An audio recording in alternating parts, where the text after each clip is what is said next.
I'm so happy to see everyone in person. I'm just so used to seeing everyone behind the screen. I can reach out and touch. So thank you all so much for being here. It truly is an honor. We are very appreciative in Kentucky women's basketball that you all cover our program with great support. So thank you guys. Really excited about this team. I have so much to cover. I know you all have some great questions, so I won't steal your thunder. But before we get started, I want to say a special thank you to our coaching staff. They have been amazing. Coach Nia Butts, Coach Amber Smith, Coach Gail Gestencourse. She is phenomenal. And then Coach Lynn Dunn. She's not with us in person, but I can assure you that I get 15 pages of text per day to make sure that her presence is felt. So a big shout out to them. So we'll go ahead and open it up with questions. What was the reason that Treasure didn't participate in the Blue White game yesterday? I'm sorry, I didn't hear you. Why didn't Treasure Hunt participate in the Blue White game yesterday? Yes, Treasure was not feeling her best. So she was ill yesterday, so she will be back in practice today. What was the importance of having a full summer? Do you think you kind of took that for granted in years past, now that you didn't have it last year compared to this year? Absolutely. You always knew how important a summer was, but last year when we didn't have it, we really just came in on the basketball court and started practicing. We didn't really have time to gel. So you saw during points of the season when we hit adversity, the trust factor, understanding each other in different ways, it really showed itself. So this summer, we made a big commitment of making sure we were doing team bonding on and off the court. We did Fort Campbell, which was one of the hardest things that we have ever done. It was exciting, it was fun. I had this bright idea. I was like, the coaching staff, we're going to do it with you guys. We're going to be in the trenches. I promise, guys, the first mile in, I was like, whose idea was this? But it really showed the staff in a different light. It showed the players that we were in the trenches together and that it takes everyone in order to be successful.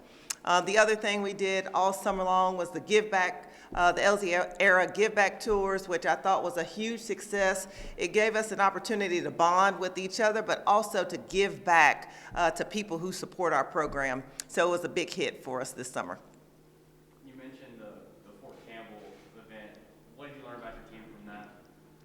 That we are tough, that we are resilient, and we're not going to leave anyone behind. That was an activity that forced us to be our best physically and mentally, and all year we talked about getting over the hump.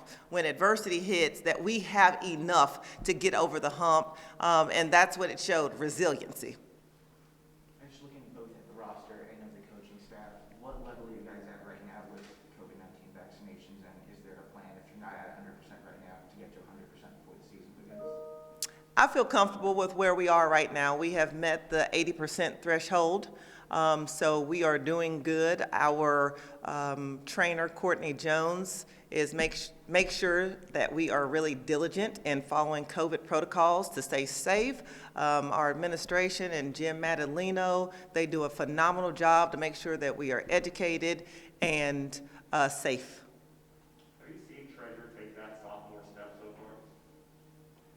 Yeah, it was a tough transition for Treasure last year. But what I love about Treasure, she's going to continue to work. She understands her place, her role, and what we need her to do. And she is a work in progress. But when the light bulb is on, she is a difference maker for our team. And so we are counting on Treasure. She's going to make a big difference for us this year. She's a big bodyguard that can play the 3 and 4 position. And she can shoot the 3 like people shoot free throws. And so she is offensively skilled. But Jada, seeing that she doesn't look like a freshman, it seems like she's been here for a while, like based on the way she plays. Are you kind of getting that sense as well? We love Jada. She's been a great addition to our team. She's the lone freshman, but she does not play like a freshman.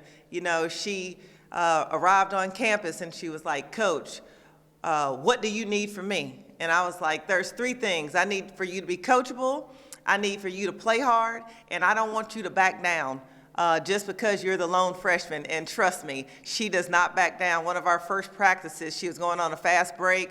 She got fouled. They slammed her head into the backstop. She picked the ball right back up, and she got to half court and started the offense again. So she brings a toughness, a high motor, and there's something to be said about a coach's kid. You know, they just have a different type of toughness about them. Coach, with the women's college season kind of following up a WNBA season that had its highest revenue and its highest ratings, what's your message to BBN for them to bring that to Kentucky women's basketball? You know, all year we've talked about we want to pack out Memorial Coliseum. You know, we want the fans back in the stands. We really missed them a year ago, and there's something special about playing in front of a packed house. And just to show people that we have a talented team and a nice product on the floor, and for people to get behind this team. This is a team that you all want to see. We're versatile, we play an exciting brand of basketball, and we want to make this the best college experience, and we can do that in Big Blue Nation. Kind of along the same lines, since last year to this year, the NCAA has come out and mentioned that they're going to change the branding for the women's tournament, make it March Madness just like the men's tournament. Being someone who had so much success in that tournament, and now you're also hoping to lead this team to success there as well. Was there any reaction or thoughts you had when that announcement was made? Well, we always want to move the women's game forward. We're talented, and we want to make sure that we receive the same exposure. And once people watch the women's game, they usually fall in love with it. So it's just getting the exposure out there. So it's great that the NCAA wants to make a brand, and it's our job to make sure that we put the product on the floor that people want to come see it. You talked about having an exciting brand of basketball. What's sort of the message about this team's general style of play this year, maybe even compared to sort of what we got used to seeing last year? Well, I want to play faster than we played last year. So up-tempo, I think what makes this team very unique and special is our versatility. We play positionless basketball. We play fast. And then we talked about all summer that our defensive intensity must be there. It travels, so no matter where we go, our heart and intensity on defense and rebounding should travel with us at all times, and we must play a disruptive style of basketball. We are undersized, but we can press and run and be disruptive, which is a fun brand of basketball. Hustle plays. We took a charge yesterday and at the blue-white scrimmage, and the whole bench got up. But that's something that we are talking about constantly in practice. Already, team with Ron Howard probably doesn't have a ceiling. Would you agree with that statement? What is the ceiling for this team? Yes, I would agree with that statement. We want to shatter all ceilings. You know, Ryan is obviously a talented basketball player, the best in the country for so many reasons. But with that said, she has a supporting cast that can help take her to the next level along with this program. Jasmine Massengale has had a phenomenal summer. She has stepped up in the point guard position. She is leading on and off the court. Dre Edwards had a phenomenal summer. She's lost about 20 pounds. She is in the best shape of her life, playing with a lot of confidence.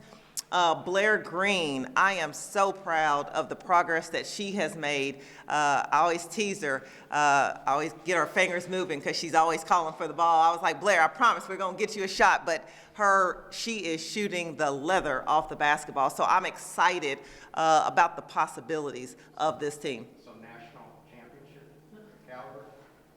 One step at a time, yes, but we have a very talented team, and we are one of the best teams in the country, as they've ranked us number 13, and our goal is to stay hungry and humble and continue to work and make progress each and every game. What have you seen from Ryan in terms of what she gained from her Team USA experience in the offseason? You know, she came back really confident. One of the things that I'm most proud of Ryan about is that she's in the best shape of her life. her fitness. We really talked about last year her being able to play 30-plus minutes, drawing the best defenders. She received a lot of body shots last year, so really committing to the weight room. And that's one thing we did across the board as a team. We committed to the weight room. We have a new strength coach and Coach Lee Taylor, who has been phenomenal. Our girls have really responded to him. And then we spent a summer also committing to nutrition.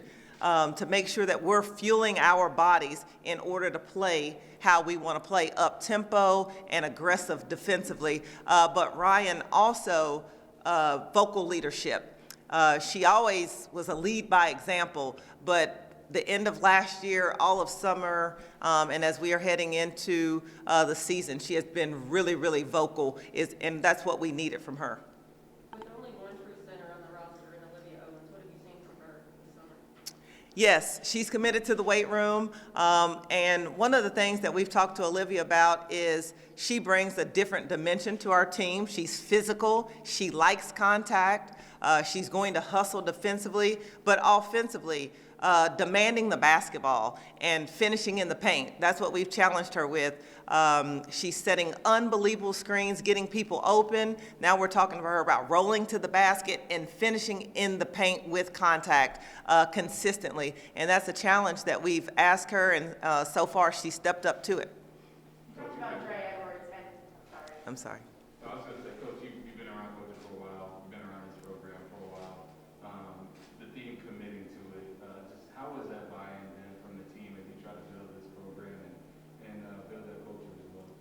Yeah, culture is something that we've talked about all summer long, or from the end of last year, all summer. It was funny, Coach Gail Gestencourse, when she got here, we were doing our staff retreats, and she was like, I've heard culture more this summer than I've heard in the last 5 years. But that was really important to me, to set the tone, as this is my program now, and a change of guards from Coach. So setting the tone and culture of how I wanted things was really important. And last year, I was kind of thrown into it. We were in the middle of the season, so it was survival mode. So culture and committing to it, we're asking them to commit to it on the court, whether it's how we play defense, it's whether it's buying into your role, how we want to play up tempo, committing to the weight room, committing to nutrition, committing to the community. It's all encompassing in what we are trying to do to move this program forward. you mentioned Dre Edwards and sort of the progress she's made this summer. How much do you think that's going to help her consistency this year? Well, being fit will help her all around. One, she won't rest on defense. So she has really revved it up, and we probably can keep her out of foul trouble, because some of the fouls that she received is probably because she was not in the fitness level that she needed to be in. But offensively, it's helped her so much. She's leading the break, she's shooting the three, she's crashing the offensive rebounds. You will see a different Dre Edwards this year. At the beginning of last season, y'all got off to a great start and then kind of struggled towards the end. Just how do you use that to learn, and what issues that happened then have you already tried to mend going forward into next season? It goes back to resiliency. When adversity hits, or when we were fatigued, we have to be able to get over the hump. And that was one of the things that we talked about at Fort Campbell. So I didn't tell them that they were going to Fort Campbell. They thought they were coming into a team meeting. So surprise. And then what we talked about is the unknown. There's going to be adversity. There's going to be unknown this season.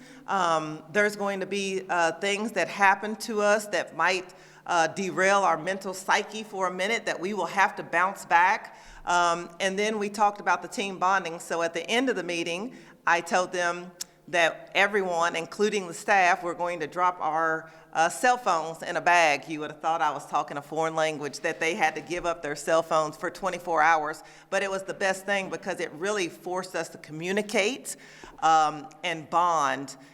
And be able to problem solve. And so that was one of the biggest things that we didn't do down the stretch last year, that we will be better this year. You mentioned Coach Gestencourse a couple of times. She brings a wealth of experience and knowledge, and sometimes for a new coach, a new head coach like yourself,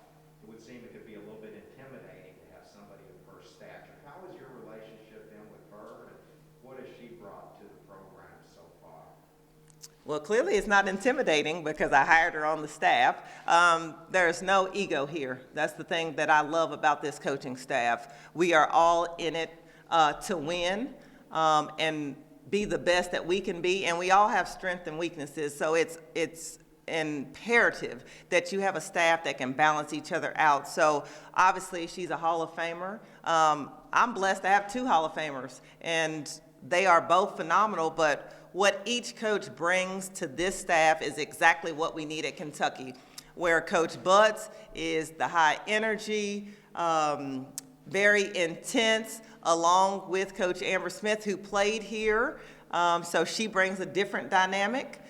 She's closer to age, not to age ourselves, but closer to age to the players. And then I thought Coach Gail Gessencourse brings a balance to the staff where Coach Amber, myself, Coach Butts, we're all cut from the same cloth. We're all pretty intense and high, where Coach Gail is even keel, so you need a good balance on top of her wealth of knowledge and experience. And then having Coach Lynn Dunn, she's a coach to the coaches, so she coaches me every day along with this staff, so we have a great mix, and it's important to have a great balance for your players that they come to us for different things as well.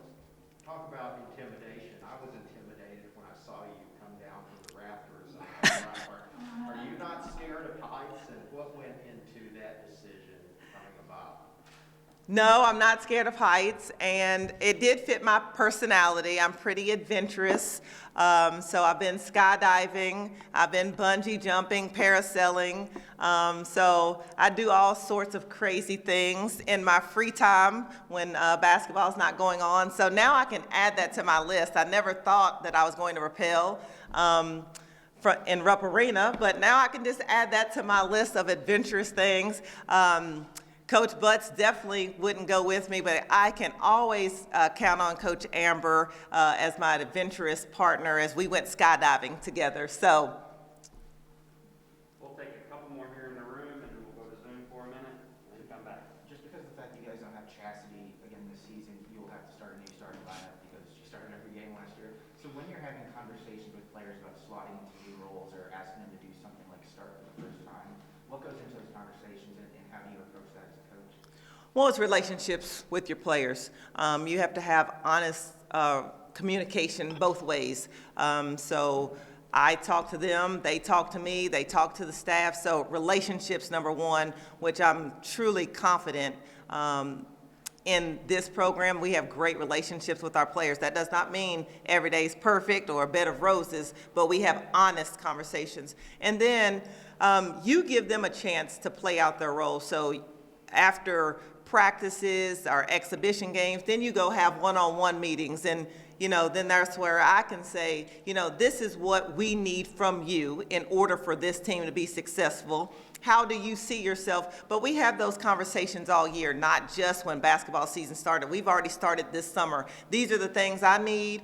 How do you think you can help this team? And it's honest flow both ways, but that's part of the commit to it. In order for us to be our best, everyone has to commit to their role.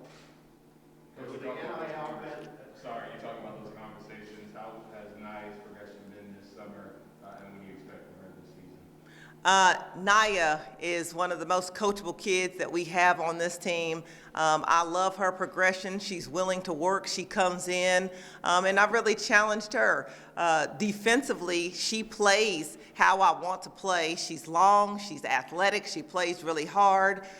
She's a pogo stick. She can get off the floor really quick for offensive rebounds. And for her is finding her confidence. So right now we have more confidence in her than she probably has in herself, but that's part of it as you're trying to find your niche and role on the team. But we're going to need Naya. She's will continue to progress and work hard, and I look forward to seeing what she does this year. Has the NIL been a distraction at all for your team? No, it hasn't been a distraction for our team, and that's one of the things that it goes back to having honest conversations with your players and great relationships. So we got in the room and we just talked about it. The NIL is here, and we're going to use this as a positive. But at the end of the day, we have one name across our chest, and that is Kentucky. And that's what we are playing for.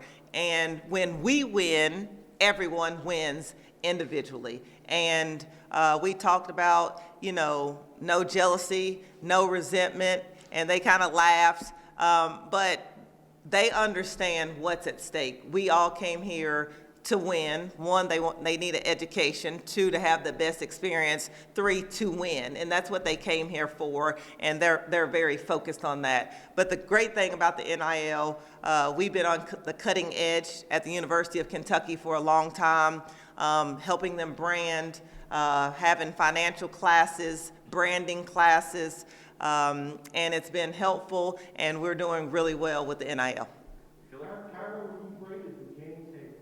How did Amber play? She played great. I did give her a hard time about not crashing the boards, and I don't know if she took any charges. So it was great to have Michaela Epps with us, along with Asia Bishop. Kentucky is always a place that we want them to come home, so it was great to have them on the floor. But I'm going to give Amber, I can't give her an A because I need her to get back out there and keep working, so I'll give her a B+. Don't tell her I said that, though. Feels like you're really hitting your stride on the recruiting front right now. Was there a transition period for you going from the assistant to the head coach, and just kind of what's your approach when you're actually going after recruits right now? Well, the only transition is, for me, I've been in the business for 20 years, and recruiting is what I did, so there was not that big of a change for me, besides now they just say that I'm the head coach. Now, I will say, Coach Amber, I said, now I trained you, we've been in recruiting together, and all of a sudden she became my boss and makes sure that I'm on task and I'm calling, I don't miss a call. But recruiting has been phenomenal, and recruiting to Kentucky has been such a blessing for me, a place that I love, and it's the same for me. I still put my head down, grind, and we've done really well, and we'll continue to search out players that can help us get to where we're trying to go. We're going to go to Zoom for just a few questions, then we can come back to the room for a minute. So, Chris, I'll let you call on anybody who has their hand raised there. Coach, we'll begin with Howard Michael. Go ahead, Howard. Unmute your line and ask the question. Thank you. Coach, thank you for the time. Good to see you again. Great seeing you as well. I want to talk about Ryan, specifically her WNBA trajectory. And she's obviously got a well-rounded game already. You go through her numbers, her assist percentage went up, turnover percentage went down. A lot of the refining that you see from players ahead of what many talent evaluators around the league expect will be a number one overall pick when she moves to the next level. As a coach, there's sort of two parts. One is, what do you see as the next thing for her to master in terms of a skill? And the other is, how do you, when you think about it, balancing a future pro like that, what she needs individually to develop and what the team needs to develop as well? I know that's always a challenge for any coach with a prospect like her. Yeah, great question. Well, one, yes, she is projected to be the #1 draft pick. Obviously, that is in our minds to make sure that we are helping her get to the next level with her game. But one, the two things that we've challenged Ron with to help take her game to the next level. She is extremely talented. She is gifted. Her basketball IQ is phenomenal. She can score at all three levels. But one thing we've worked on all summer is her post game. Being able to post up. She's a big body guard, posting more consistently and finishing. And two, not resting defensively. She is unbelievable defensively when she's locked in and playing hard. So challenging her to get steals, pick up the ball, be aggressive, and ask her to rebound the ball. Even though she rebounds really well, I still think she can be in double figures in rebounding. So those are the challenges. And then as far as the team, you know, obviously Ron Howard is a big part of what we do, but there is no person bigger than this team. And she understands in order for her to be her best, that she needs her teammates around her. So there's a good balance there. She has their respect. They play hard for her, but she plays hard for them as well. So in order for her to be her best, we have to be our best and continue to challenge her every day to be better. And just because she's talented, we have to continue to make sure that she's working on her game and playing her best in practice as well. We'll go to Larry Vaughn. Hey, Karen, I recently talked to a high school coach who talked about how refreshing it is that you still have a lot of contact with high school coaches in recruiting, and that not every head coach does that anymore. Kind of talk about just why you think that's important to have that relationship with high school coaches in recruiting. Well, this goes back. Relationships, that is the key to recruiting. You have to have great relationships. And as far as your coaches, you have to build rapport and a trust with them in order for them to allow you in, and also to put yourself in the best position with their player, but also overall to be able to give back to our Kentucky coaches more specifically. It's really important as the state school and the head coach at the University of Kentucky that I have great relationships and in communication with them, and them feel like that I am available for whatever they need, as we are wanting the same thing for Kentucky basketball, from grassroots to high school to college, to be the best it can be. Ace Gardner. Hi, Coach. I'm curious if you expect Ryan Howard to take more shots this year, less shots, the same amount. What is your offensive involvement this season as compared to last? Well, I want Ryan Howard to be aggressive. Obviously, she's an integral part of our offensive success. However, like I've alluded to earlier, Ryan Howard cannot do it alone. So that's where we're counting on. I've challenged Jasmine Massengale to score in double figures, Robin Benton to score in double figures, Blair Green to score in double figures. So we're going to have multiple people to score in double figures to really keep the defense honest.